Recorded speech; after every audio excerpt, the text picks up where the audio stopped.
Hi అండి. సమ్మర్‌లో ఇలా ములక్కాయ పచ్చడి చేసుకోండి. ములక్కాయలని ముందుగా బాగా శుభ్రం చేసేసుకొని, వాటిని చిన్న చిన్న ముక్కలుగా కట్ చేసుకోవాలి. ఇక్కడ తోలుతో కట్ చేసుకోవాలండి. చాలా చిన్నగా, నీట్‌గా కట్ చేసేసుకోవాలి. ఇలా కట్ చేసుకొని మెజర్‌మెంట్‌కొచ్చేసరికి నేను 2 కప్పుల ములక్కాయలు తీసుకున్నాను.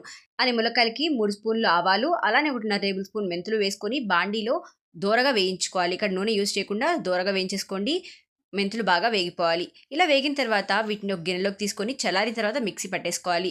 ఇలా మెత్తగా పౌడర్‌లా మిక్సీ పట్టేసుకొని పక్కన పెట్టేసుకోవాలి.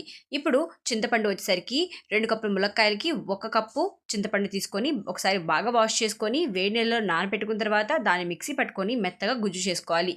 ఇలా మిక్సీ పెట్టుకున్న గుజ్జును జల్లీలో ఏసుకొని బాగా వడగట్టేసుకోవాలి. ఇలా వడగట్టిన తర్వాత ములక్కాయలు ఉన్నాయి కదా! వాటిని వేడి నూనెలో వేయించుకోవాలి.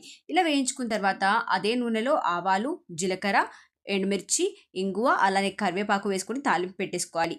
అన్ని ఇంగ్రీడియెంట్స్ చల్లగయిపోయిన తర్వాత ములక్కాయల్లో సగం కంటే తక్కువ ఉప్పు, 2 టేబుల్ స్పూన్స్ ఆవాలు, మెంతిపిండి, అలానే అరకప్పు కారం వేసేసుకోవాలి. అలానే చింతపండు వేసుకొని కొద్ది కొద్దిగా చిన్న చిన్నగా కలుపుకోవాలి. కలుపుకున్న తర్వాత అందులో ఇందాక తాలింపు వేసుకున్న నూనె కూడా వేసేసుకొని బాగా సర్వ్ చేసుకోవడమే. 2 రోజుల తర్వాత చాలా ఫాలో ఫర్ మోర్ వీడియోస్.